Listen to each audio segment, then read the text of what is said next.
नमस्कार मेरे बच्चों, जैसे कि आप सब लोग जानते हैं हम बात कर रहे हैं क्रैश कोर्स की, रिवीजन कोर्स की हम बात कर रहे हैं। तो रिवीजन कोर्स में जैसी बात है सब चीज फास्ट होगी, तो हम प्रयास करेंगे बोर्ड पे लिखकर पहले से आपके लिए कुछ फॉर्मुलेज रखें ताकि आपको क्लैरिटी हो। आज हम चालू कर रहे हैं कैपेसिटर। क्या चालू कर रहे हैं? कैपेसिटर। कैपेसिटर में अगर हम बात करें तो कैपेसिटेंस की डेफिनेशन है capacity to hold the charge. Hold the charge मतलब कि कितना कैपेसिटेंस होना चाहिए, कितनी ताकत होनी चाहिए किसी कंडक्टर में या किसी सेटअप में कि वो कैपेसिटी उसकी कितनी है चार्ज को होल्ड करने की। चार्ज को होल्ड करने का मतलब कैपेसिटेंस का मतलब है Q by V। Q by V का मतलब coulomb per volt. Coulomb per volt का मतलब हम सब लोग जानते हैं इसकी यूनिट होती है फैराड। क्या होती है? फैराड। इसकी यूनिट होती है फैराड। जनरली ये बहुत छोटा होता है इसलिए हम इसको माइक्रो फैराड में रखते हैं, आप सब लोग जानते हैं। बहुत बेसिक सी बात है Q by V। अगर अपन बहुत ध्यान से देखें, Q is the coulomb, V is the volt, capacity to hold the charge। अगर मैंने बोला कि मेरे कैपेसिटी 2 माइक्रो फैराड है, इसका मतलब वो 2 कूलम होल्ड कर सकता है 1 वोल्ट पर। कितने वोल्ट पर? 1 वोल्ट पर। बहुत बढ़िया भाई, ये बात अपने को क्लैरिटी है। जैसे याद करो अपन लिखते हैं V equals to IR, यानी कि आप लिखते हैं V by I। क्या रेजिस्टेंस V पर डिपेंड करता है? नहीं। क्या रेजिस्टेंस I पर डिपेंड करता है? नहीं। क्या उसका डायमेंशन पर डिपेंड करता है? हाँ। ऐसे ही कैपेसिटेंस क्या Q पर डिपेंड करता है? नहीं। क्या V पर डिपेंड करता है? नहीं। इसका रेशियो है वो कि ये उसकी प्रॉपर्टी पे डिपेंड करेगा, उसकी शेप एंड साइज पे, उसके अलग फैक्टर्स पे, पर वो Q और V पे डिपेंड नहीं करेगा। तो इसके अलग तरीके हैं, तो ग्रुप को निकालने के लिए आप लोग शायद एक बार देख चुके हो। फिर से सुनिए, capacity to hold the charge C बराबर Q by V। C बराबर Q by V। अगर अपन बात करें तो स्फीयर का फॉर्मूला है 4 pi epsilon r। जैसे इस समझ में आ रहा है, r इज रेडियस, epsilon के लिए होती है 8.85 into 10 to the power -12। पर आप सब लोग जानते हो कि इतना छोटा वैल्यू होने की वजह से इस स्फीयर की कैपेसिटी बहुत बड़ी होना संभव नहीं है। आप r को रेडियस ऑफ अर्थ के बराबर कर लो तो ये बहुत बड़ा नहीं होगा, इसलिए हमें अदर पैरामीटर्स में एनर्जी स्टोर करने की जरूरत पड़ी। जैसा कि मैं हमेशा अपने कैपेसिटी के लेक्चर्स में बोलता हूं कि capacity basically capacity to hold the charge की बेसिकली क्या जरूरत है हमारे को इसकी। हमें जरूरत है जैसे हमें जहां झटके से एनर्जी चाहिए, जैसे हम बार-बार कहते हैं कैमरा में आप एकदम से क्लिक करते हो, इतने से सेल लगे होते हैं उसमें, फिर भी एकदम से इतनी सारी लाइट आती है। तो बेसिकली बाल्टी ऑफ एनर्जी है, कैपेसिटेंस होल्ड करके रखता है एनर्जी। जैसे आपने बताया एकदम से रिलीज कर देता है, तो उसका अलग यूजेस है, बहुत ज्यादा डिटेल में नहीं जा रहे हैं। तो capacitance is basically to hold the charge. Charge hold करोगे, एनर्जी होल्ड करोगे, एनर्जी होल्ड करोगे तो झटके से दे सकते हो। हमारा सबसे बेसिक सबसे काम आने वाला है वो पैरेलल प्लेट कैपेसिटर। क्या है? Parallel plate capacitor. Parallel plate capacitor का मतलब इसका जो फॉर्मूला है वो है epsilon A by D। A is the area of the plate, C is the distance between the plates, C is the distance between the plates, A is the area of the plate। C by cylindrical capacitor, C equals to 2 by cylindrical capacitor। ये अपना होगा parallel plate capacitor. सबसे ज्यादा बात हम इसी पे करने वाले हैं। सिलिंड्रिकल कैपेसिटर ये भी टाइप का कैपेसिटर होता है। इसमें जैसे पैरेलल प्लेट कैपेसिटर में एनर्जी यहाँ पे होती है, ठीक है, इसमें एनर्जी यहाँ पर होती है, कोई दिक्कत वाली बात नहीं, यहाँ पे एनर्जी होती है। ठीक भाई, अच्छे से समझ आ गया। क्या कहें, अगर हम लोग जैसे इसका फॉर्मूला था 2 pi epsilon L by ln V by A। तो अभी नहीं कर रहे हैं अपन, सब नॉर्मल लेक्चर्स में कराए जाते हैं। 2 pi epsilon L by ln V by, इसको C by L भी कभी-कभी डिफाइन करते हैं। C by L का मतलब हो जाता है capacitance per unit length, capacitance per unit length. पर अगर आप ऐसे लिख लो तो ये अपनी लेंथ ऑफ द कैपेसिटर हो गई, ये आपका A हो गया, ये आपका B हो गया। तो 2 pi epsilon L by ln V by A याद रखिएगा फॉर्मूला। ऐसे एक स्फेरिकल कैपेसिटर, इसमें एनर्जी यहाँ पे स्टोर होती है, इस जगह पे, इस जगह पे। अच्छा भाई, एनर्जी स्टोर होती है। इसका फॉर्मूला होता है 4 pi epsilon AB by B minus A। Basic फॉर्मूले प्रूफ अभी नहीं कर रहे हैं, आप कर चुके हैं, फॉर्मूलों पे अपन फोकस कर रहे हैं और इंपॉर्टेंट बातों पे फोकस कर रहे हैं। एनर्जी जो कैपेसिटर में अपन स्टोर करते हैं उसका फॉर्मूला है Q² by 2C half CV²। Q² by 2C लिख सकते हो। Q is the charge of the capacitor plates, यहाँ पे प्लस Q, यहाँ पे माइनस Q, ये हाफ CV²। अगर अपन बहुत ध्यान देंगे तो ये फॉर्मूला आपको याद होने चाहिए। कैपेसिटर के अंदर एनर्जी किस फॉर्म में स्टोर होती है? इन form of electric field, in form of electric field. इसीलिए को काम में लिया जाता है कि कैपेसिटर एनर्जी स्टोर करते हैं। In which form? They store energy in form of electric field, store energy in form of electric field. वीक बाय तो in form of electric field. E equals to Q² by 2C half CV², energy equal to half epsilon E²। ये क्या है? Energy density. Energy density क्या चीज है? ध्यान से देखें, एनर्जी डेंसिटी अपनी बेसिकली याद करो, जब आप लेक्चर में पढ़ते हो तो आपको पढ़ाया जाता है कि जहां पर भी इलेक्ट्रिक फील्ड होगी वहां पर एनर्जी होगी। तो उसकी एनर्जी डेंसिटी यानी कि एनर्जी पर यूनिट वॉल्यूम का फॉर्मूला क्या है? Half epsilon E²। मैं इसको यहाँ पे इसलिए बता रहा हूँ कि आप इससे ये निकाल सकते हो बहुत आसानी से, बिना किसी दिक्कत के। आपको टेंशन नहीं होगी, हाफ एप्सिलॉन E² से आप ये निकाल सकते हो। क्या है इसको अपने बात जा रहे हैं, is the electric field, is the electric field. ठीक भाई, बहुत बढ़िया।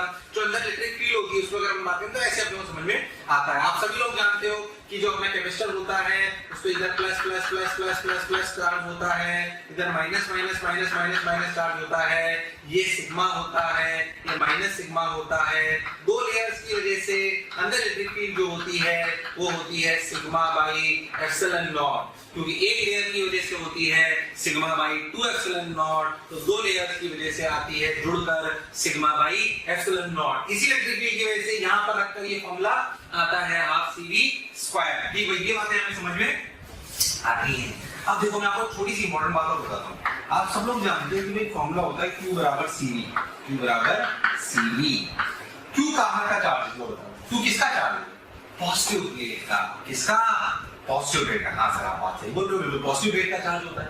इसमें कभी-कभी बच्चों को कंफ्यूजन हो जाता है, थोड़ी सी गलती होती है, मैं आपको बताऊं। जैसे मान लो कि मैं आपको बोलूं कि कैसे कैपेसिटर है, मैंने क्या करा कि इसमें प्लस Q और माइनस Q नहीं दिया है, तो कैपेसिटर मैंने कुछ तो ऐसा अरेंजमेंट करा कि मैंने इस पे चार्ज दे दिया मान लीजिए 3Q और इस पे दे दिया Q। ये काम करते हैं, इसको दे देते हैं 5Q, इसको दे देते हैं Q।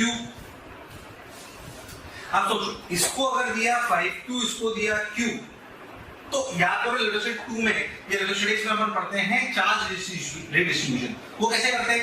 चार्ज डिस्ट्रीब्यूशन क्या है? इन दोनों के टोटल का आधा बाहर होता है, इन दोनों के टोटल का बाहर आधा होता है। यानी कि यहाँ कितना आएगा 5Q, 6Q, आधा कितना हुआ 3Q, तो यहाँ कितना बचा 2Q, तो यहाँ कितना बचा -2Q, तो यहाँ कितना बचा 3Q। क्या डिस्ट्रीब्यूशन बिल्कुल सही है? हाँ बिल्कुल सही है।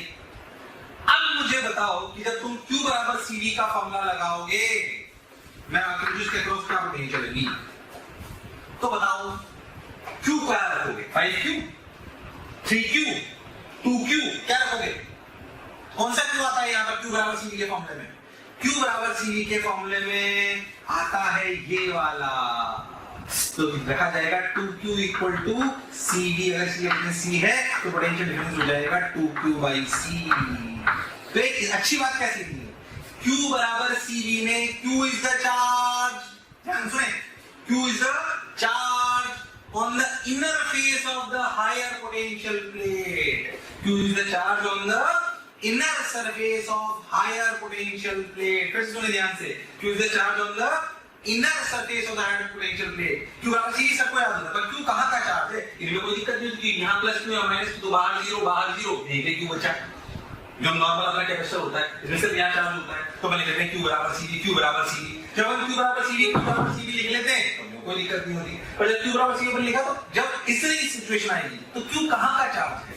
Q is the charge on the inner surface of the higher potential plate। फिर से Q is the charge on the inner surface of higher potential plate। तो एक बेसिक से ओवरलुक अपने को फॉर्मूलों का और इसका मिल गया। हाँ भाई, तो हमने देखा कि Q बराबर जो CV होता है उसमें Q क्या होता है? Q होता है पॉजिटिव प्लेट की इनर सरफेस पे जो चार्ज होता है। तो उसमें बहुत सारी बातें भी करी जा सकती है, पर अपन अच्छे सवालों की तरफ चलते हैं, क्रैश कोर्स में बात कर रहे हैं तो उन कुछ अच्छे सवालों की तरफ चलते हैं। हर वैरायटी के 4-5 सवाल कराए जा सकते हैं और मैं आपको हर वैरायटी का एक सवाल कराने का प्रयास करूंगा। वैसे मान लीजिए कि आपके पास इस तरीके से सवाल आते हैं, कैसे देखिए तो अच्छे देखिएगा। नॉर्मल क्लासेस में हम लोग काफी टाइम लेके और समझाते हैं।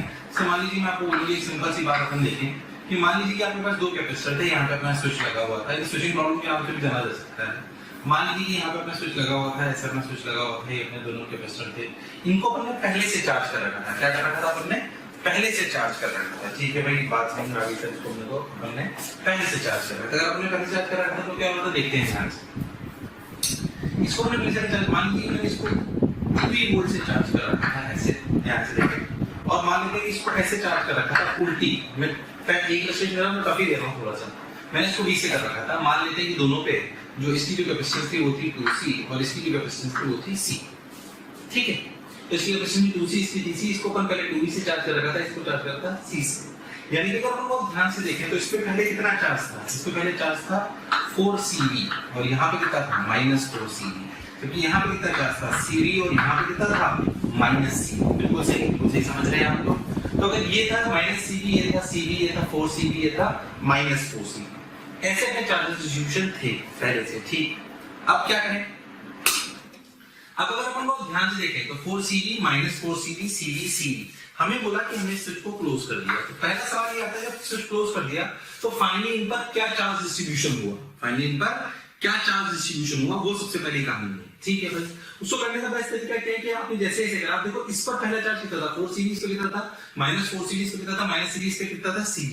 अगर आप अब ध्यान से देखो तो इन दोनों प्लेट का चार्ज, शॉर्ट ट्रिक बता रहा हूं, पहले नॉर्मल पोजीशन से भी बताता हूं, फिर शॉर्ट ट्रिक बताता हूं, क्रैश कोर्स से मैं डायरेक्ट आपको शॉर्ट ट्रिक ही बताता हूं। इन दोनों प्लेट का चार्ज कभी भी चेंज नहीं हो सकता, मतलब इन दोनों प्लेट का चार्ज का सम कभी भी चेंज नहीं हो सकता। 4Cv है माइनस Cv, तो दोनों टोटल कितना हुआ 3Cv, ये चेंज नहीं हो सकता। क्यों? क्योंकि यहां से चार्ज कूदकर यहां नहीं जा सकता और यहां से चार्ज कूदकर यहां नहीं जा सकता।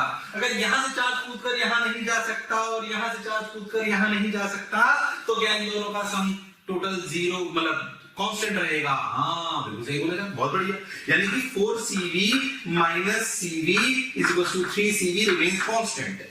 फाइनली जब दोनों पर रीडिस्ट्रीब्यूशन हो जाएगा चार्ज, हो सकता है यहां से क्यू चार्ज निकले, कुछ भी निकले, पर फाइनली सोच के देखो तो इन दोनों के क्रॉस क्या सेम रहेगा, कैपेसिटर क्रॉस। सोचिए अगर अपने को पूरा का पूरा अपना सर्किट थ्योरी को वैलिड रखना है तो इन दोनों के अक्रॉस पोटेंशियल सेम होना चाहिए। बिल्कुल सही बात है, दोनों के अक्रॉस फाइनली पोटेंशियल सेम होना चाहिए। मान लीजिए यहाँ पे पोटेंशियल आ गया V फाइनल, क्या आ गया V फाइनल, तो सोचो इस पे चार्ज कितना आ गया 2Cv फाइनल, इस पे कितना आ गया, यहाँ पे कितना आ गया प्लस माइनस। अच्छा अब बच्चों को कंफ्यूजन होता है कि सर पहले यहाँ प्लस था या माइनस था, फाइनली दोनों का प्लस माइनस एक ही तरफ होगा, फाइनली अलग अलग नहीं हो सकता, पहले आया अलग हो। तो यहाँ पे चार्ज कितना आ गया Cv फाइनल, यानी कि इस पे फाइनल चार्ज हुआ 2Cv फाइनल, इस पे फाइनल चार्ज हुआ 2Cv फाइनल, यानी कि क्या ये फाइनल चार्ज इनिशियल चार्ज के बराबर होना चाहिए, यानी कि 3Cv equal to 3Cv final. देखो Cv final plus 2Cv final, तो 3Cv equal to 3Cv final, 3C ने 3 को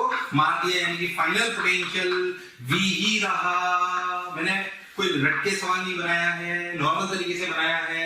तो क्या Cv equal to Cv V final हो, क्या नहीं V फाइनल से V हो रहा है क्या? बिल्कुल सही बात, यानी कि फाइनल सिचुएशन जो अपनी रह गई वो ऐसी रह गई भाई, क्या रह गई कि इसके अक्रॉस भी पोटेंशियल आ गया V और इसके अक्रॉस भी पोटेंशियल आ गया V। बिल्कुल सही बात, इसका क्रॉस भी V, इसका क्रॉस भी V, तो यहाँ पे भी चार्ज आ गया Cv, यहाँ पे चार्ज आ गया माइनस Cv, यहाँ पे चार्ज आ गया 2Cv, यहाँ पे चार्ज आ गया माइनस 2Cv।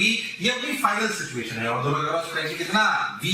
कोई आपसे पूछे भाई चार्ज कितना फ्लो करा, तो कौन सी खास बात है, चार्ज फ्लो कितना करा, पहले यहाँ कितना था 4Cv, अब कितना है 2Cv, फ्लो कितना करा 2Cv, यहाँ कितना था माइनस Cv, आया कितना 2Cv, बचा कितना Cv। जो पढ़ा जो समझा बिल्कुल सही है, बिल्कुल सही बात, ये बात तो समझ आ गई सब। इस तरह के सवालों को ऐसे करा जाता है, बिल्कुल सही। अब क्या करें, अब क्या करें, अब सुनो ध्यान से, ये 2Cv ये Cv, अब आप क्या पूछ सकते हैं, चार्ज जोन पूछ लेगा, फाइनल पोटेंशियल पूछ सकता है, आपसे क्या क्या पूछ सकता है, सोचो, चार्ज जोन पूछ सकता है, फाइनल पोटेंशियल पूछ सकता है, आपसे पूछ सकता है हीट जनरेटेड, क्या चीज heat generated. Okay, heat generated कैसे, पहले हम देखते हैं इनिशियल एनर्जी कितनी थी हमारे पास, हमारे कैपेसिटर में इनिशियल एनर्जी कितनी थी, पहले इस पे बात करते हैं। इनिशियल एनर्जी थी, देखो इसमें एनर्जी होती है हाफ Cv स्क्वायर, तो इसका कितना हाफ 2C इंटू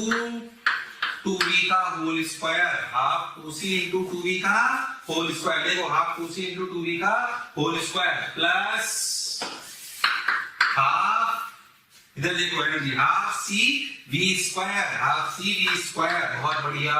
यानी कि अपन देख रहे हैं 2 ने 2 को मार दिया, ये बचा 4CV स्क्वायर, ये बचा 0.5 CV स्क्वायर, यानी कि 4.5 CV स्क्वायर हमारी इनिशियल एनर्जी थी, हमारी इनिशियल एनर्जी थी। हमारी फाइनल एनर्जी कितनी है, हमारी फाइनल एनर्जी देखते हैं, half 2CV square, 2CV square plus half CV square, बिल्कुल सही, half 2CV square plus half CV square. ठीक भाई, ये कितना लेटर 2 को मार दिया, हमारे पास बची 1.5 CV स्क्वायर। अच्छा ठीक भाई, अब बहुत सिंपल सी बात है, आपको समझ में आ रहा होगा, ये इनिशियल एनर्जी कौन सी, इनिशियल एनर्जी, और ये कौन सी फाइनल एनर्जी। ये एनर्जी गई कहां, कहां गई ये एनर्जी, तो पहले जाती थी बाद में कहा भाई हीट में, कहां गई हीट में तो सिंपली अगर अपन बात करें तो अपन कह सकते हैं कि हीट का फॉर्म, हीट जो अपनी आई वो कितनी है 4.5 minus 1.5 c square that is 3cv square, that is 3cv square. तो क्या आप सब लोग इस टाइप के सवाल कर सकते हो? बिल्कुल कर सकते हैं। टाइप 1 क्या हम सब लोग कर सकते हैं? बिल्कुल कर सकते हैं। ऐसे बहुत सारे सवाल आएंगे, आपको करने आने चाहिए। चलो, तो हमने वही वाला सवाल देख लिया जिसमें हमने देखा कि कैसे हम हीट निकालते हैं अगर दो कैपेसिटर को जोड़ लिया जाए। तो मैं आपको सिंपल बात बताता हूँ। जैसे यहाँ पर मैंने आपको सवाल कराया कि ऊपर वाले की प्लस माइनस की पोलैरिटी और नीचे वाले की प्लस माइनस की पोलैरिटी रिवर्स थी। किताबों में कई बार आपको इसके एग्जांपल्स के रूप में आपको इसके फॉर्मूले लिखा देते हैं, बात करना कैसे करने की जरूरत नहीं, जो हमने करा वो शॉर्ट लिखी फॉर्मूले कैसे लिखे होते हैं समझ लो, प्रूफ की कोई जरूरत नहीं। मान लीजिए कि मैं इसको पोटेंशियल से V1 से करा, ये C1 है, ये प्लस माइनस C2 है, ये V2 है, और दोनों की पोलैरिटी सेम है, तो जो फाइनल पोटेंशियल होगा वो होगा C1 V1 plus C2 V2 upon C1 plus C2। मेरे हिसाब से तुम्हें समझ में आ रहा होगा कैसे आ रहा है। इनिशियल चार्ज पे C1 V1, यहाँ पे C2 V2, तो इनिशियल चार्ज बराबर फाइनल चार्ज क्या होगा, तो पोटेंशियल सेम हो जाएगा, तो C1V प्लस C2 ये फॉर्मूला आ गया। रटना नहीं, समझना मैं बता चुका हूँ ये बात, ठीक है। ऐसे अगर आप ध्यान से सोचो तो आपको समझ में आ जाएगा। मैं इसके ट्रिक आपको बता चुका हूँ, ये सिर्फ ऐसे प्रूफ मतलब फॉर्मूला बता रहा हूँ, वैसे आपको कोई जरूरत नहीं है, फिर भी एक बार रट लीजिए। V1 C1 प्लस माइनस अगर पोलैरिटी चेंज कर दें। प्यारे बच्चों, बहुत बहुत शुक्रिया दिल से आप सभी लोगों का, जो आप लोगों का इतना प्यार मिला, आप लोगों के इतने व्यूज़, इतने सारे लाइक्स, इतने सारे कमेंट्स मिले। मैं ये आपको बताना चाहता हूँ कि जो डिस्क्रिप्शन में लिंक दिया है, प्लीज़ वहाँ जा कर के अपना एनरोलमेंट ज़रूर सुनिश्चित करें। और प्यारे बच्चों, इसके अलावा यदि आप डाउट्स का बेनिफिट उठाना चाहते हैं, आप स्टडी मटेरियल का बेनिफिट उठाना चाहते हैं, तो मोशन के प्रीमियम कोर्स को ज्वाइन करें। ये कहीं ना कहीं आपके लिए बहुत बेनिफिशियल होने वाला है। V2 ये C2, तो जो फाइनल पोटेंशियल का फॉर्मूला आएगा वो आएगा, उसका आपको समझ में आता है C1 V1 minus C2 V2 upon C1 plus C2। समझ में आ रहा होगा, कल यहाँ C1 V1 C2 V2 बात की पोलैरिटी सेम हो गई, तो C1V प्लस C2V। बहुत बढ़िया, ये बात समझ आ गई। ऐसे अगर हीट की बात अपन लिखें तो अपने समझ में आएगा, हीट का फॉर्मूला होता है वही पूरा वैसे ही निकाला जाता है, लिखने की जरूरत नहीं है। Half C1 C2 C1 plus C2 into V1 minus V2 का होल स्क्वायर। ऐसे यहाँ पे हीट का फॉर्मूला होता है, ध्यान से देखिए, half C1 C2 by C1 plus C2 into V1 plus V2 का होल स्क्वायर। अगर अपोजिट पोलैरिटी तो V1 प्लस V2 आ जाएगा, अगर सेम पोलैरिटी तो V1 माइनस V2 आ जाएगा। ये फॉर्मूले हैं, फिर मैं कह रहा हूँ बहुत रखने की आवश्यकता नहीं है। क्यों नहीं रखने की आवश्यकता है? क्योंकि मतलब मैं आपको शॉर्टेज पहले इसके पहले सेशन में सिखाता हूँ, बट फिर भी किताबों में दिया हुआ है, इसलिए मैंने आपको बता दिया है। चलिए, अब मैं आपको कुछ ऐसे डिस्कशन कराता हूँ जिसमें अगर आप एक पहले से कैपेसिटर चार्ज को एक बैटरी के साथ जोड़े तो क्या होगा। एक पहले से चार्ज कैपेसिटर को बैटरी के साथ जोड़े तो क्या होगा। एक इलस्ट्रेशन लेता हूँ, बहुत सारे ले सकते हैं, पर एक आपको समझाता हूँ। मान लीजिए कि आपके पास एक कैपेसिटर है जिसको आपने पहले से चार्ज कर रखा है। सपोज मैं आपको बोलूं कि आपने इसको चार्ज कर रखा है 2V वोल्ट से, कितने से 2V वोल्ट से आपने इसको चार्ज कर रखा है। ठीक भाई, इस कैपेसिटर C। अब हमने क्या करा कि हम इसको T=0 पर एक बैटरी से जोड़ दें। मान लेते हैं उस बैटरी का पोटेंशियल है 5V। कितना है? 5V। कितना है? 5V से हम क्लोज कर दें। अब सोचो ये बैटरी क्या चाहेगी। ये बैटरी चाहेगी कि इस पर चार्ज आ जाए, इसको पहले से चार्ज मिला है 2CV। अब सोचो ये बैटरी कितना चाहेगी फाइनल चार्ज, सोच के देखो ये बैटरी कितना चाहेगी 5CV, क्योंकि ये तो चाहते हो इसमें 5CV चार्ज हो, तो पहले से कितना है 2CV। पर कुछ भी करके फाइनली ये बैटरी क्या इस पे चार्ज ले आएगी 5CV, और यहाँ कितना जाएगा -5CV। इससे पहले कितना था 2CV, अब कितना है 5CV। तो सोचो फ्लो कितना करके आया होगा 3CV। बिल्कुल सही बात है, बिल्कुल बात समझ में आई। अब इसमें मुझे पूछा जाता है कितना चार्ज फ्लो करा, क्या हुआ, हीट कितनी जनरेट हुई।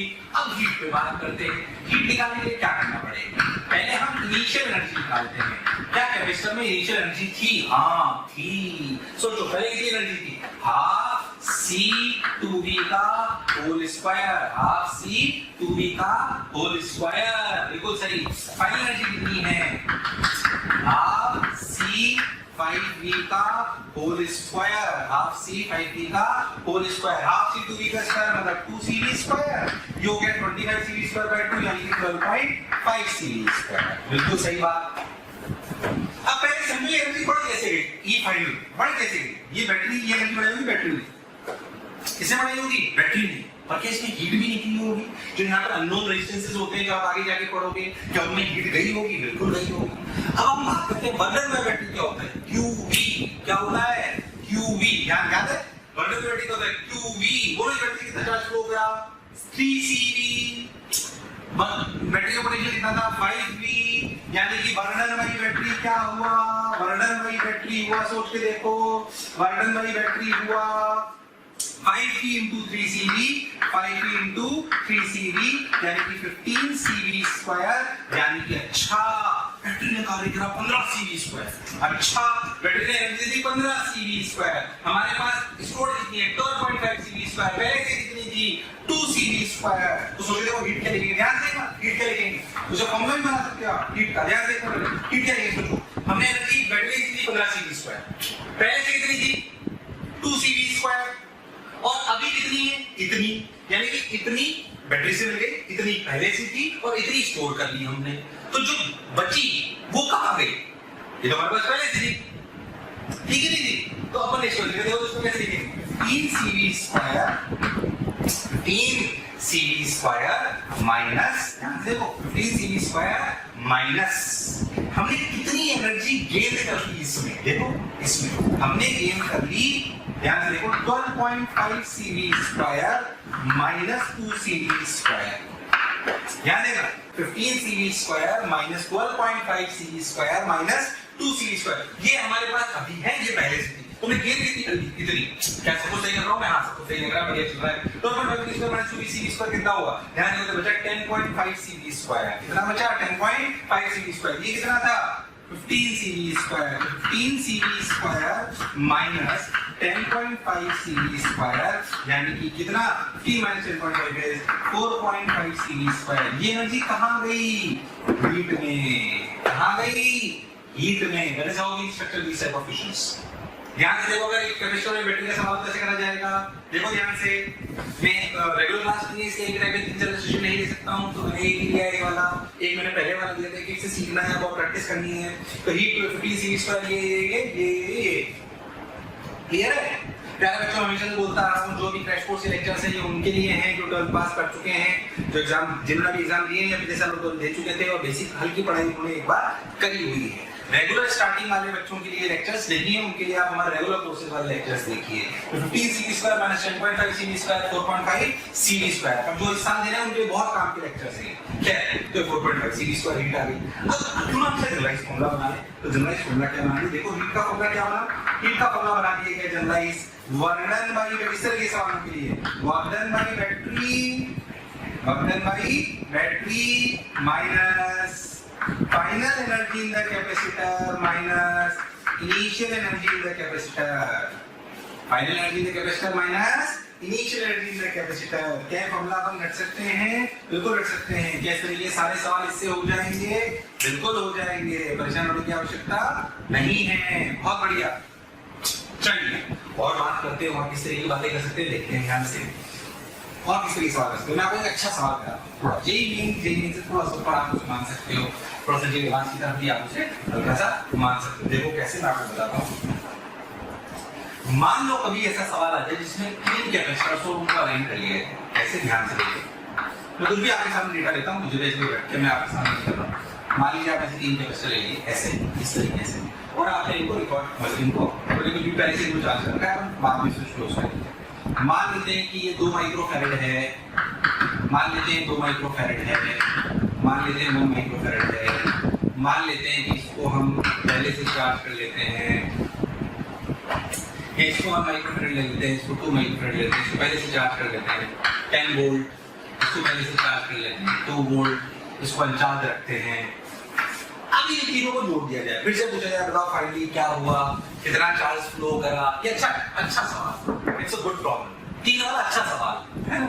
अब इसको कैसे करें? इसको ध्यान से सुनिए, अगर आप नहीं करा होगा तो अच्छा सवाल, इसको कैसे करते हैं ध्यान सुनो, क्योंकि इसमें वो टेक्निक काम करेगी, तीनों पोटेंशियल बराबर हो जाए। वहां पे दोनों का पोटेंशियल से बराबर हुआ था, कि लूप लॉ के हिसाब से ऊपर और नीचे का पोटेंशियल बराबर होना पड़ेगा। यहाँ पे तीनों के पोटेंशियल का final summation Kirchhoff's loop law को सेटिस्फाई करना चाहिए है, तो अपन इसको करना चालू करते हैं। अब क्या करें? देखिए अच्छी बात की बात को बात अब देखते हैं। इसका वो कैसे है? पहले मैं लिखता हूं, इसमें पहले चार्जेस थे, इसमें इतना चार्ज 10 माइक्रोफैरड प्लस 20 माइक्रोफैरड, ठीक है। इस पे कितना था? -20 माइक्रोफैरड, ठीक है। यहाँ पे कितना था?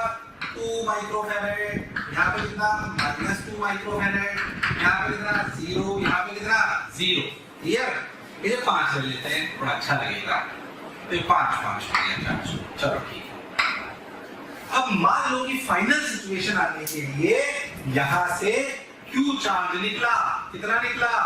Q, तो यहाँ कितना बचा? 20 माइनस Q, यहाँ कितना हुआ? 5 प्लस Q, यहाँ से जो निकला तो यहाँ कितना बचा? -5 माइनस Q, यहाँ कितना हो गया? Q, यहाँ से जो निकला तो यहाँ कितना बचा? -Q, यहाँ Q पहुंचा तो -20 प्लस Q। ये फाइनल सिचुएशन की स्थिति है, जब सब कुछ फाइनली स्टैब्लिश हो जाए, चार्ज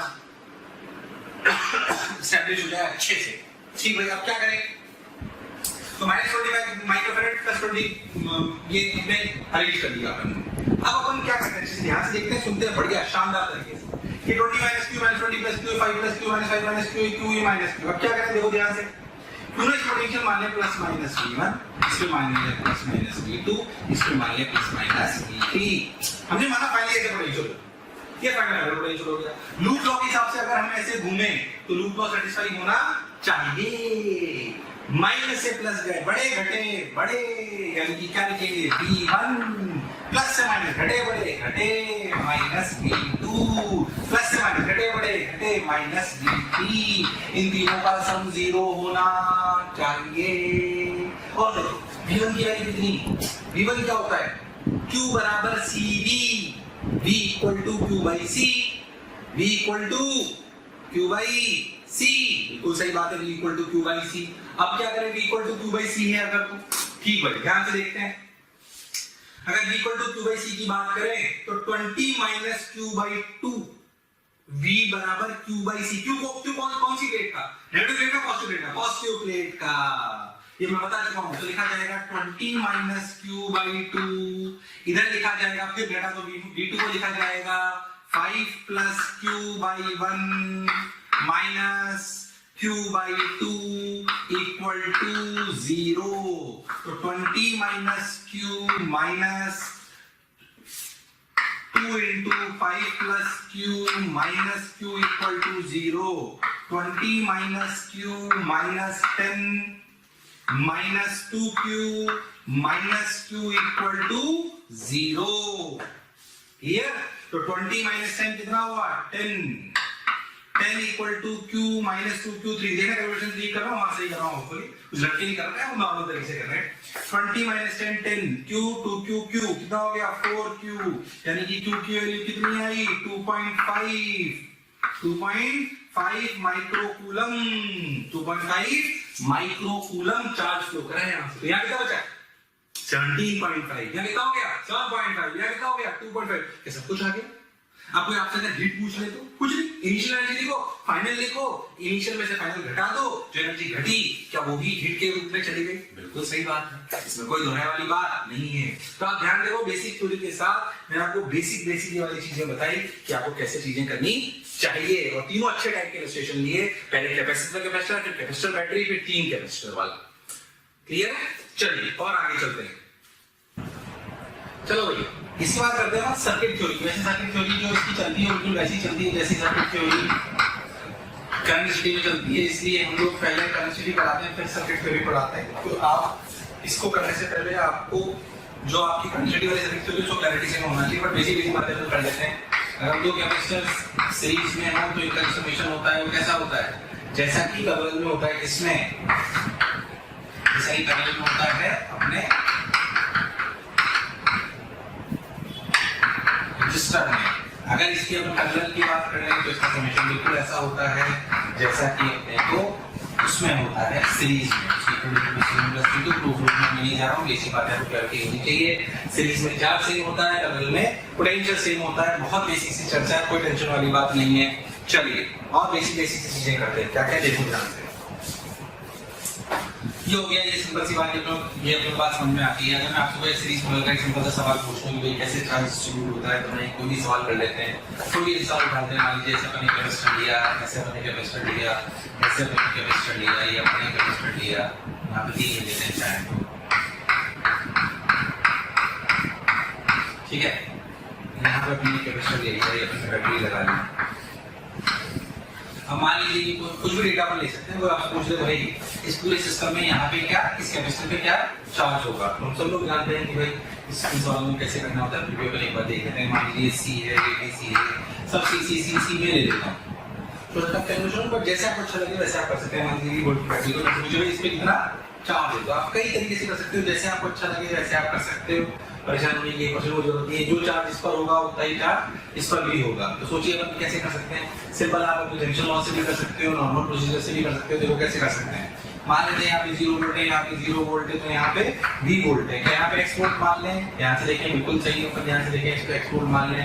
क्या इस C को क्या मैं रिप्लेस कर सकता हूँ, ध्यान से देखिए, सीरीज में है C/3 से, तो क्यों ना इनको हटाकर बना लो C/3, क्योंकि उससे चार्ज पूछा गया है। जो चार्ज इस पर आएगा वही तीनों पर आएगा। इसको बना सकते हैं C/2। क्या बना सकते हैं? C/2। अब एक्सएल निकालनी है तो हमें समझ में आता है कि हमें अपना ऐसे हम कर सकते हैं, कैसे, ये अपना पूरा का पूरा। प्यारे बच्चों, बहुत सारे बच्चों के कमेंट आ रहे हैं ना कि आप इस टॉपिक पे वीडियो बनाइए। तो मैं बच्चों आपको बताना चाहता हूं कि ऐसा हो सकता है कि वो वीडियो ऑलरेडी चैनल में पड़ा हो। उसके लिए आपको करना क्या है कि मोशन के चैनल को सब्सक्राइब करना है और बेल आइकन को हिट करना है, जिससे आपके कोई भी नोटिफिकेशन मिस ना हो। हम कोशिश करेंगे कि आपकी जो डिमांड है मोशन परिवार पूरी करे। ऐसे बना लें। हम सब लोग जानते हैं इस तरह के सर्किट को कैसे सॉल्व करते हैं। ये C/2 C/3 इन तीनों का चार्जेस, इन तीनों के चार्जेस का नेट सम 0 होना चाहिए। जैसे जंक्शन लॉ लगाया करते थे करंट में, वैसे ही यहाँ पे भी लगाते हैं। ध्यान से देखिए, इस पर यहाँ पे चार्ज होगा x - V/C, x - V/C, x - 0/C/3 plus, sorry मैं गलत लिख रहा हूँ, चार्ज की बात हो रही, Q बराबर CV, तो C into x minus V plus C/3 into x minus 0 plus C/2 into x minus 0 equal to 0, क्योंकि तीनों के चार्जेस का टोटल सम 0 होना चाहिए। C चला गया। ध्यान से देखिए, अगर अपन 6 एलसीएम ले रहे हैं तो हमें दिखाई देगा कि अपना 6 इधर एलसीएम ले लें तो 6 मल्टीप्लाई होगा 6x minus 6v plus 2x plus 3x equal to 0। 6x plus 2x plus 8x plus 3x 11x equal to 6v। x की वैल्यू आ गई 6v/11। कितनी आ गई? 6v/11। जैसे ही x की वैल्यू आई, क्या आप इससे चार्ज निकाल सकते हैं? चार्ज होता है कितना? CV। तो C into x minus 0 यानी कि ये ही, यानी कि 6v/11। मैं सिर्फ ये कहना चाहता हूँ, इस सीरीज पर कोई भी कमेंट में छोटे तरीके से कर सकते हो जो आपको अच्छा लगे, जिससे आपको क्लिक कर जाए। बेसिकली अब ये कॉन्फिडेंस होना चाहिए कि अगर बैटरी दे रखी हो, चार्जेस बहुत सारे कैपेसिटर दे रखे हो, तो मैं किसी भी कैपेसिटर पे चार्ज निकालने में सक्षम हूं। Ask yourself. अब ऐसे में बहुत सारे सवाल कराता हूँ नॉर्मल क्लास में होता हूँ। आपको अपने आप से क्या सवाल पूछना है प्यारे बच्चों कि एक बैटरी हो, बहुत सारे कैपेसिटर डिफरेंट सीरीज पैरेलल के कॉम्बिनेशन में हो, क्या उनका इक्विवेलेंट निकाल सकता हूँ? पहली बात हाँ। क्या उनका इक्विवेलेंट निकाल सकता हूँ? हाँ। दूसरी बात, अगर बिल्कुल बेसिक है तो, और अगर उनका इक्विवेलेंट निकाल सकता हूँ तो सेकंड बात, क्या इक्विवेलेंट निकालकर क्या मैं उसमें वास्तविकता में किसी भी कैपेसिटर पे चार्ज निकाल सकता हूँ? ये अपने को कॉन्फिडेंस होना चाहिए। चलिए और आगे चलते हैं। अच्छा भाई, इस बात का कॉन्फिडेंस आ गया, बेसिक हमारे को सीरीज पैरेलल देखने आते हैं। जैसे कि बहुत सारे सवाल आपने से करे होंगे, ये सीरीज है, ये पैरेलल है। मान लीजिए मैं आपसे बोलूं, ये तो ध्यान से, ये ऐसे कैपेसिटर तीनों सीरीज में हो है, पैरेलल को ऐसे कनेक्ट कर दिया जाए तो तीनों किसमें हो जाएंगे? पैरेलल में। किसमें हो जाएंगे? पैरेलल में। क्योंकि यहाँ अगर 0 वोल्ट, यहाँ V वोल्ट, तो यहाँ V वोल्ट, तो यहाँ V वोल्ट, यहाँ 0, यहाँ 0, तो यहाँ 0, इसके क्रॉस V, इसके क्रॉस V, इसके क्रॉस V, तीनों के क्रॉस की सेम पोटेंशियल में V बन गया। क्या ऐसे सीरीज पैरेलल के बहुत सारे डिफरेंट कॉम्बिनेशन बनाए जा सकते हैं? हाँ, बनाए जाते हैं और आपसे पूछे भी जाते हैं, तो उनको देखना आपको आना चाहिए। ऐसे बहुत सारे सवाल होते हैं जो आप फोकस करें। बहुत सारे सवाल आपने देखे होंगे इस प्रकार के, जो मैं आपको एक आध और बना के बता देता हूँ। इस तरह के सवाल आपने रजिस्टर में देखे होंगे, तो सब यहाँ पर भी बन सकते हैं। कोई आपसे पूछे ए और बी के बीच का इक्वेशन बताइए, तो देखिए आप कैसे करोगे। मैं फटाफट करके बता देता हूँ। ए पर बी मान लीजिए, यहाँ पर 0 मान लीजिए, 0 0 0 0, ये 0 ये 0 ये 0 ये 0, सब सी अगर मान लें, इसको x मान लेते हैं, तो देखिए यहाँ पर 0 बनाइए, यहाँ पर b बनाइए, बीच में x बना लीजिए। ये किसके बीच में है? b और x के बीच में। ये किसके बीच में है? x और 0 के बीच में। ये किसके बीच में है? x और 0 के बीच में। ये किसके बीच में है? x और 0 के बीच में। बिल्कुल सही। बेसिक तरीके हैं इनको करने के। क्या ये सवाल सॉल्व हो जाएगा? हाँ, C क्या पैरेलल की सीरीज? पैरेलल। और इन तीनों का समेशन इसके साथ सीरीज। ऐसे बहुत सारे सवाल होते हैं। मैंने एक दो जो मेरे को याद है मैंने बता दिए। फिर मैं कह रहा हूँ नॉर्मल क्लास होती तो बहुत सारे कराते हैं, आप इस पर समझ सकते हो। कॉन्सेप्ट सारा डिलीवर करूंगा मैं इन क्लासेस में। कॉन्सेप्ट को नहीं छोड़ेंगे, बेसिक मतलब कॉन्सेप्ट एक बार बताकर अच्छे से सवाल कराएंगे आपको, ठीक है? तो ये वाली बात समझ में आ गई। ताकि अगर आपको कोई भी टॉपिक अनटच रह गया तो आप उसे यहाँ से सीख लें, और आपको बिल्कुल नहीं पढ़ा होता, आपको पता पड़े कि मेरे को इसको पढ़ना है ढंग से। खैर चलिए भाई, और आगे बात करते हैं, और किस तरीके की अपन बात कर सकते हैं, देखते हैं। अब क्या करें, देखते हैं। ये देखो,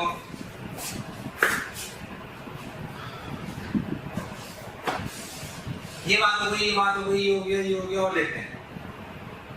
हमने इस तरह के सवाल देखिए, और भी इसमें कई प्रकार के सवाल, जैसे कि मैंने आपको बताया था थ्योरी में, और किसी प्रकार फिर मैं कह रहा हूँ बहुत सारे, जैसे अपन वीट स्टोन जिसमें पढ़ते थे, यहाँ पे वीट स्टोन काम करते, जैसे वीट स्टोन में बहुत ज्यादा होता नहीं। वीट स्टोन क्या अपने वहां पे पढ़ा था, सबने पढ़ा था क्या? Different forms of wheat stone पढ़ी थी। बिल्कुल वैसे वीट स्टोन यहाँ पे भी काम करता है कि अगर आपको ध्यान से देखो, ये बोलना है कि ये C1, ये C2, ये C3, ये C5, सॉरी ये C4 और ये C5। आपसे बोले कि C5 में कोई चार्ज ना हो या उसके क्रॉस पोटेंशियल ड्रॉप 0 हो, तो क्या कंडीशन होनी चाहिए? C1 × C4 = C3 × C2।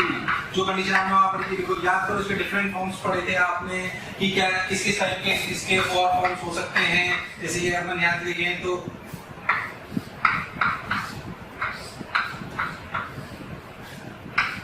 कैसे ये फॉर्म्स हो सकते हैं? हाँ बिल्कुल हो सकते हैं।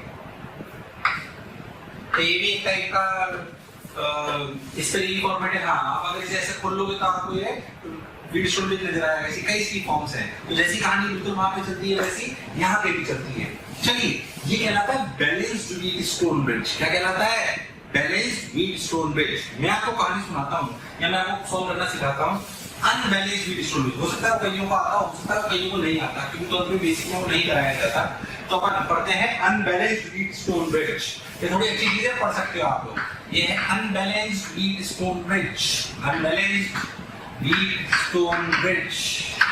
अनबैलेंस्ड वीट स्टोन ब्रिज कैसे? मैं इलस्ट्रेशन के थ्रू आपको समझाता हूं इसको कैसे करते हैं। मान लेते हैं कि मैं आपसे बोलूं कि ये वीट स्टोन ब्रिज है, ठीक? क्या अगर ये सब सीसी हो क्या वीट स्टोन ब्रिज है? हाँ। क्या बैलेंस है? हाँ। दिस इनटू दिस बराबर this into this, this into this बराबर दिस इनटू दिस, बिल्कुल ऐसा बराबर है। तो इसको कोई चार्ज जाने से संभव नहीं है। अब क्या करें? मैं इसको अलग तरीका लेते हैं। मान लेते हैं मैं बोलता हूँ 2 माइक्रोफैरड, मैं बोलता हूँ ये भी 2 माइक्रोफैरड, मैं बोलता हूँ ये भी 2 माइक्रोफैरड, ये भी 2 माइक्रोफैरड और ये 1 माइक्रोफैरड। अब बताओ क्या ये बैलेंस्ड है? नहीं, ये बैलेंस नहीं। क्या इसका चार्ज 0 होगा? नहीं। क्या इसका इक्विवेलेंट निकाला जा सकता है नॉर्मल तरीके से? नहीं, क्योंकि न तो ये सीरीज में, न ये पैरेलल में, क्योंकि बीच में आ गया है। ये 5 ऐसे कैपेसिटेंस का गुच्छा है। बिल्कुल सेम तरीके की बात रेजिस्टर में भी होती है। ये ऐसे 5 कैपेसिटेंस का गुच्छा है जो आपस में सीरीज पैरेलल नहीं है। जो टेक्निक मैं आपको बताने वाला हूं वो उन सब जगह लगेगी जहां पे आपको डायरेक्ट सीरीज पैरेलल नजर ना आए। बहुत सारी टेक्निक होती है, वैसे उसकी star delta, delta star theorem वहां पे कोर्सेज का पार्ट नहीं है। अगर आपके लिए कभी भी ऐसा सवाल आ जाए जिसमें सीरीज पैरेलल नजर ना आए, तो ये जो टेक्निक बता रहा हूं ये काम करती है। कैसे? सुने, ये थोड़ी अच्छी टेक्निक है, ध्यान सुनिए इसको। क्या करो, आप V वोल्ट की बैटरी लगाओ, V वोल्ट की बैटरी, ठीक? अब आप एक बात अच्छे समझो कि मेरे को नहीं पता इसका इक्विवेलेंट क्या है, पर मुझे ये पता है कि Q बराबर CV होल्ड करेगा, यानी कि C इक्विवेलेंट कहलाएगा Q बाई T। Q जो यहां से चार्ज फ्लो करके ये होल्ड करेगा, इसमें कोई दोहराने वाली बात नहीं। सही बोल रहे हैं साहब। अब अगर हम ये मान लें कि इस Q में से यहां गया Q1 और यहां गया Q2, तो इसमें चार्ज हो गया Q1, इस पे हो गया Q2। क्या इस Q को लिखा जा सकता है Q1 प्लस Q2? बिल्कुल सही बात है, लिख सकते हैं। क्या इस Q1 Q2 को V की तरफ से लिखा सकता हूं? हाँ, कैसे? सुने, यहां मान ले 0, यहां हो गया V, यहां मान ले X, यहां मान ले Y, और इस जगह पर लगाए वापस अपना वही पुरानी वाली कहानी। कौन सी पुरानी वाली कहानी? देखो, कोई कि इन तीनों का कुल समेशन चार्ज 0 होना चाहिए। x minus v by 2, x minus v by 2 plus x minus y by 2, फिर से डिवाइडिंग है, मल्टीप्लाई 2 बराबर c, तो 2 cv, ठीक है। तो x minus v into 2, x minus y into 2 plus x minus 0 into 2 equal to 0। यहां से देखें, कैलकुलेशन मिस्टेक ना करूं, यहां से देखो 2x plus 2x plus 2x 6x plus minus 2y equal to 2v। बिल्कुल सही। क्या इक्वेशन सबको समझ में आ रही है? इसमें से 2 हटा देते हैं तो बचा कितना? 3x, अच्छा 2 यहीं पे भी हटा सकते थे अपन, 3x minus y equal to v है इक्वेशन। ऐसे एक और y की इक्वेशन लिखो यहां पर, कैसे? ध्यान से देखो, इधर देखो, ऐसे जब ऐसे लिखो तो क्या इक्वेशन लिखो? देखो फिर से, y minus v into 1 plus y minus x into 2 plus y minus 0 into 2 equal to 0। अब क्या करें? y 2y 5y minus 2x equal to v। Second equation, यहां से y के लिए रख दो 3x माइनस v, तो 5 3x minus v minus 2x equal to v। वहां से क्या कर दी मैंने इसके लिए 3x minus v equal to y, 5 3 जा 15x minus 5v minus 2x equal to v। 15x minus 2x 13x equal to 6v। सही बात है। x की वैल्यू कितनी आई? 6v by 13, 6v by 13। ठीक है, अब क्या करें? अब ध्यान से देखें, x की वैल्यू जैसे ही आई वैसे ही किसके लिए निकाल लो? y की। y की वैल्यू कितनी इधर निकाल लो, देखो ध्यान से, y की वैल्यू है 3x minus v equal to y, तो 3 6 18v by 13 minus v equal to y। 18 minus 13 is 5v by 13 equal to y। बिल्कुल सही बात। ऐसे ध्यान से देखो, Q1 की वैल्यू कितनी है? Q1 की वैल्यू है v माइनस x। ध्यान से देखो, Q1 की वैल्यू कितनी है? Q1 की वैल्यू क्यों चाहिए यहाँ पे? यहाँ पे वैसे तो लिखोगे v minus x into 2, v minus x Q बराबर cv इंटू 2। v कितना? v x कितना? x है 6v by 13, 13 minus 6 is 7v by 13। ठीक है, 7v बाई 13 इंटू 2 यानी कि 14v बाई 13। Q2 की वैल्यू है v माइनस y इंटू 1, यानी कि v की वैल्यू v, y की वैल्यू 5v बाई 13,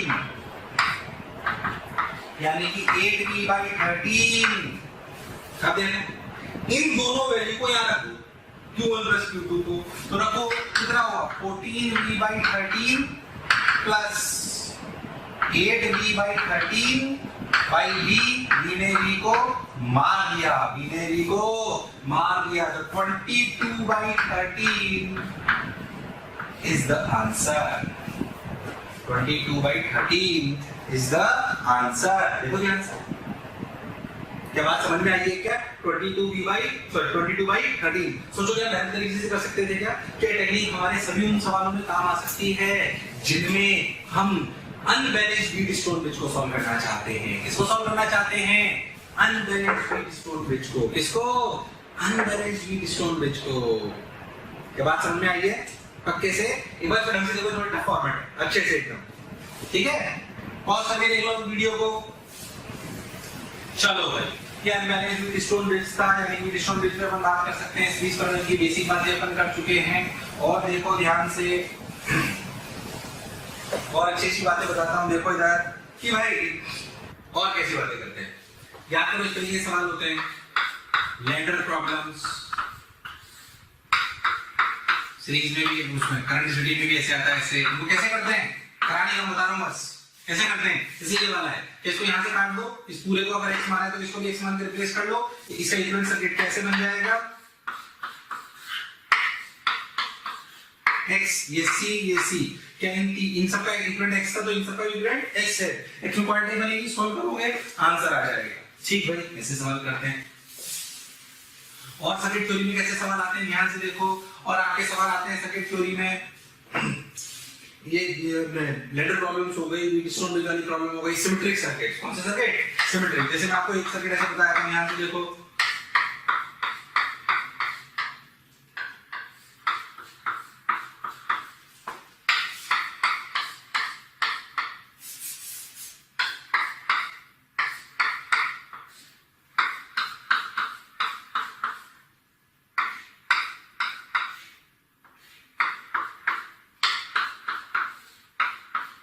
मान लो ऐसा कोई सर्किट है, बिल्कुल सिमेट्रिक सर्किट है।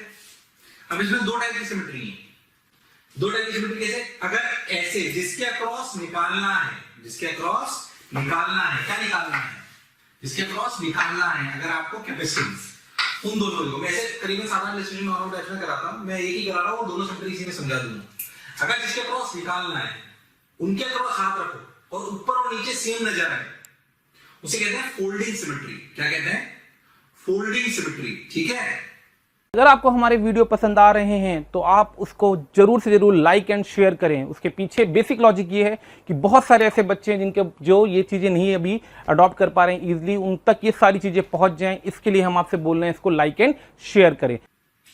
और अगर जिनके पास निकालना उसका परपेंडिकुलर बाइसेक्टर पे रखो और दोनों तरफ सिमेट्री नजर आए, उसे कहते हैं मिरर सिमेट्री। क्या कहते हैं? मिरर। मैंने ऐसे इलस्ट्रेशन लिया है इसमें दोनों सिमेट्री है। देखो कैसे इधर सिमेट्री, इसे ये कहलाएगी मिरर सिमेट्री। क्या कहलाएगी? मिरर सिमेट्री, ठीक है? और अगर इसके अक्रॉस इधर उधर सिमेट्री हो तो उसे क्या कहते हैं? Folding symmetry. क्या कहते हैं? Folding symmetry. ठीक भाई, अब क्या करें? अब ध्यान से देखो,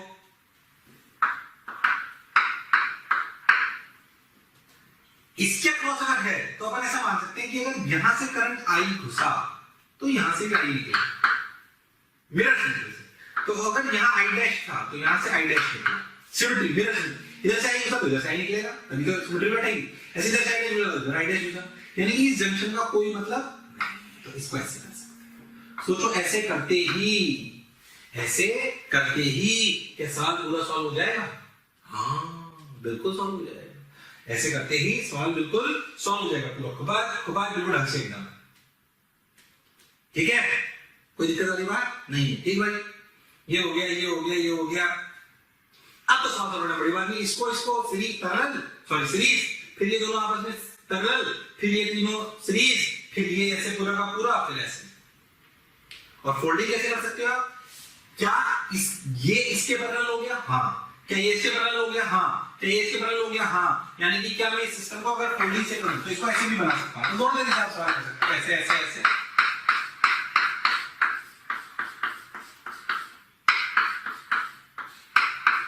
देखो इतना बना सकते हो आप फोल्डिंग से। ये सीसी रहेंगे, ये सब C/2 हो जाएंगे। सोचो क्यों? क्योंकि सिमेट्री से हम बोल सकते हैं कि अगर यहाँ पे जो पोटेंशियल है 0, यहाँ पे है V और यहाँ पे है X, तो यहाँ पे भी कितना है X, मतलब ये किसके पैरेलल हो गया? इसके। ये किसके हो गया? इसके। ये किसके हो गया? इसके। ये किसके हो गया? इसके। ये इसके, ये इसके, और ऐसा बना सकते हैं। फिर आप तो मिरर सिमेट्री लगा दो, मिरर सिमेट्री लगा के इसको हटा दो, तो आप फिर से सॉल्व हो, जैसे आपको अच्छा लगे। मेरा सिर्फ सवाल करने का पर्पस नहीं था, आपको बताना था कि इस तरह की दो मिरर सिमेट्री हो सकती है, फोल्डिंग और ये। ठीक है, पक्का? अच्छी। सिमेट्रिक सर्किट में और 5-7 सवाल करने के बाद और कुछ चीजें आती है जिसे अपन बोलते हैं 3D में सिमेट्री। उसमें कई प्रकार के सवाल होते हैं। जैसे अगर हम उसमें व्यू की बात करें तो आपको ऐसे दिखाई देगा कि भाई मानो मैं आपसे बोलूं कि आपका ऐसे सवाल है, बता मुझे ऐसे,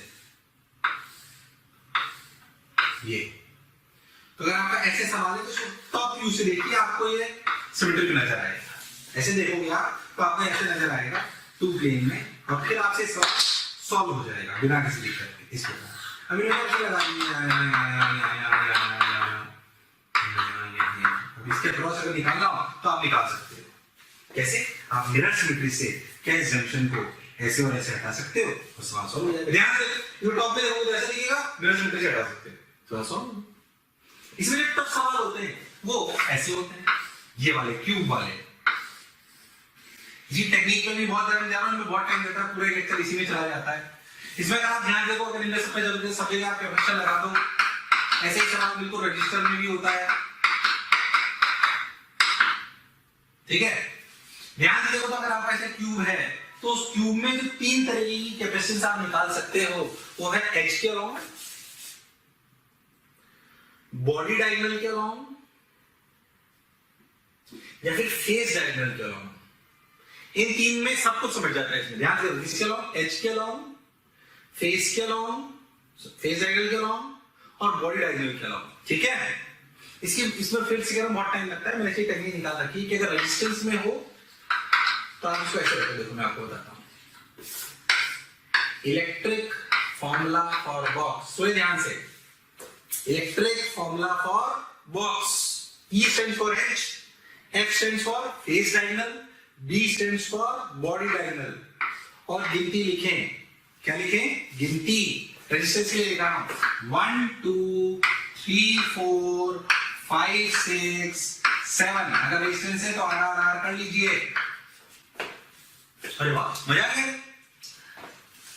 electric formula for box, E stands for H, F stands for face diagonal, D stands for body diagonal। गिनती लिखो 1 2 3 4 5 6 7। R H के लॉन्ग 7r/12, फेस के लॉन्ग 3r/4, बॉडी के लॉन्ग 5r/6। और यही अगर कैपेसिटेंस हो, क्या हो?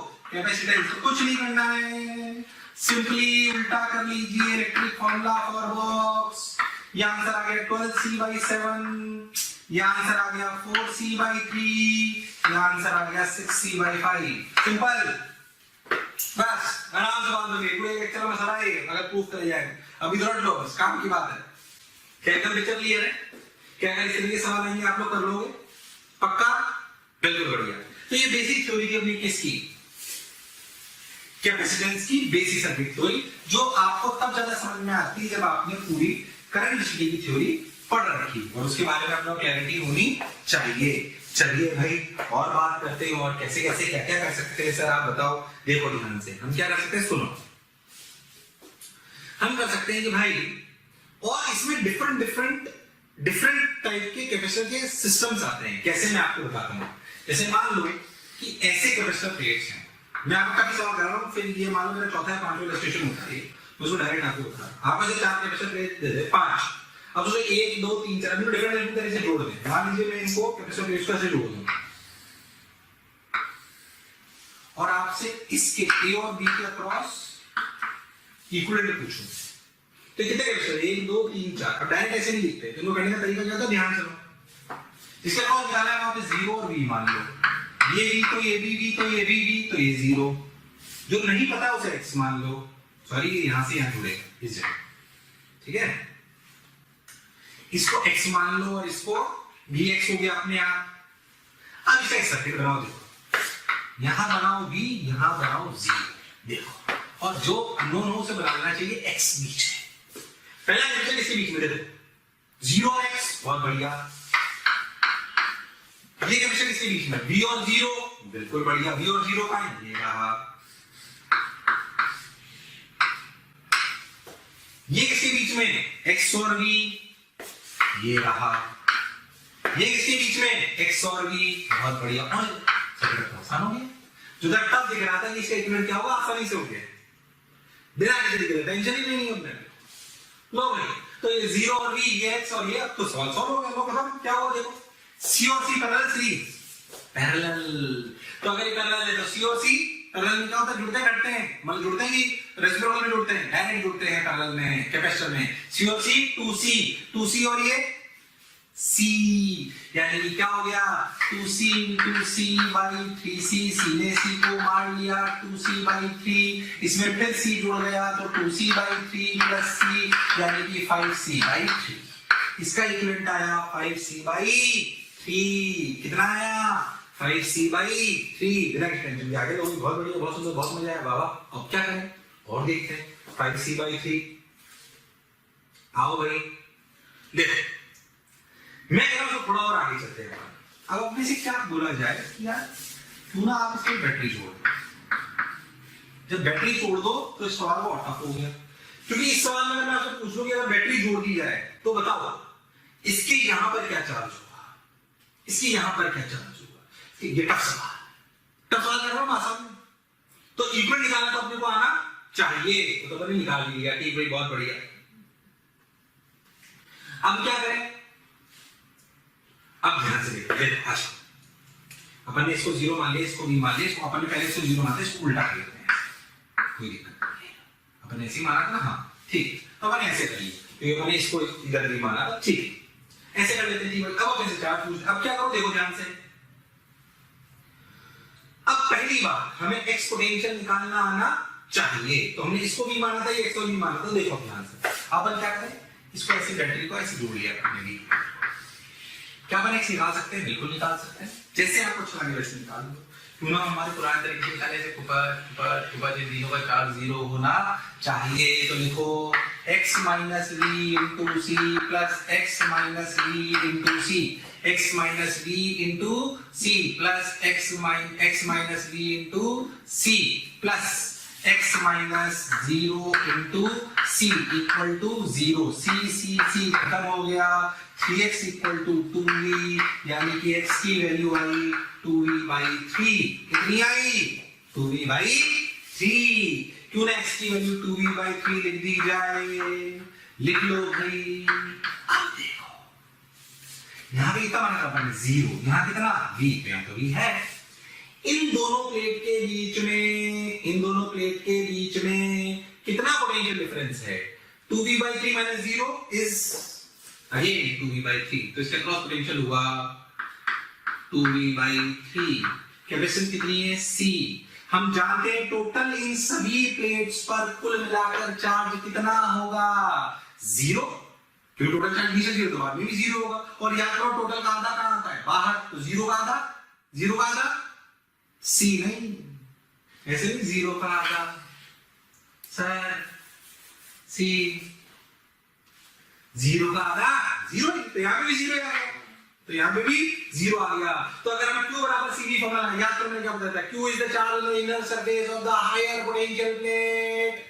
इन दोनों का हायर पोटेंशियल है, प्लस माइनस कौन हायर पोटेंशियल है 2v by 3 में ये हायर पोटेंशियल है, तो यहां पे चार्ज आएगा 2cv by 3, यहां आएगा माइनस 2cv by 3। अब देखो इन दोनों में कौन हायर है, ये वाला, तो यहां चार्ज आएगा cv माइनस cv, ये v है 0।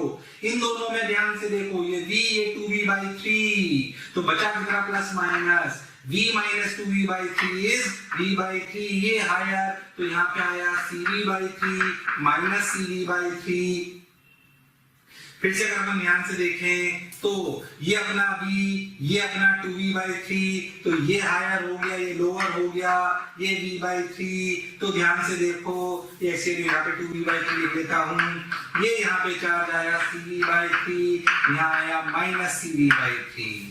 देखो सब जगह चार्ज आ गया, देखो ढंग से सब जगह। इतना सवाल इक्विवेलेंट निकालना भी टफ है, सारे चार्जेस निकालना भी टफ है। मैंने मान के पढ़ाया कुछ बेसिक आपको आता है, मेरे हिसाब से आपको बात समझ में आई होगी। क्या मेरी बात एकदम क्लियर है? चलिए और आगे चलते हैं।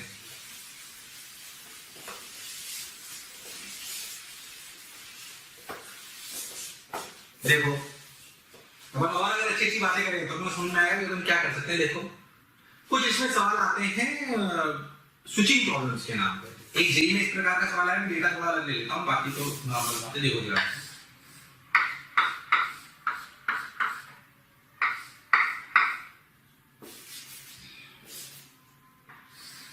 उन्होंने कैसे सवाल दिए मैं आपको बताता हूँ।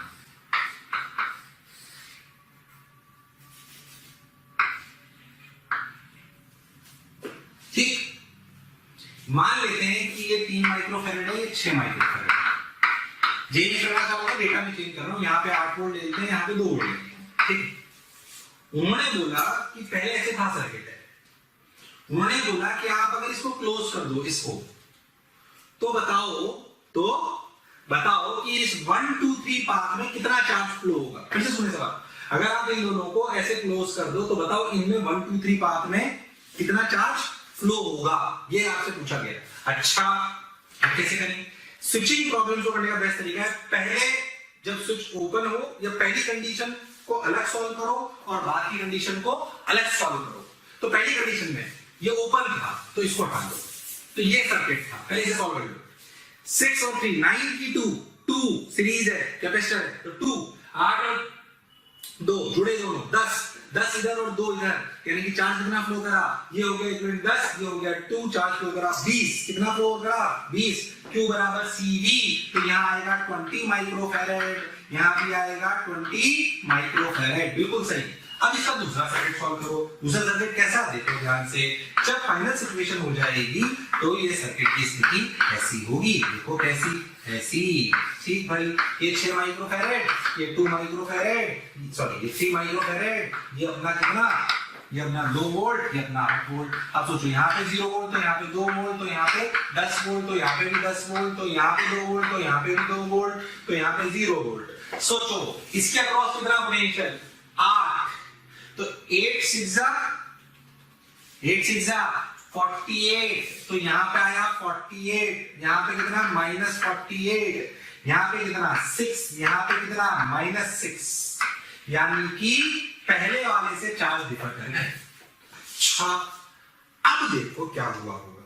सोचो इस प्लेट में पहले कितना चार्ज था, 48, कितना 48, बाद में पहले कितना था 20, तो आया कितना होगा 28 माइक्रोकूलम, तो निकला कितना होगा 28 माइक्रोकूलम। यहां पहले कितना था 20, अभी कितना है 6, कितना 6, तो आया कि गया, गया कितना 14, आया कहां से होगा, तो यहां से 14, क्योंकि पहले यहां पे -20 है, तो ये अपना हो गया माइक्रोकूलम, ठीक है।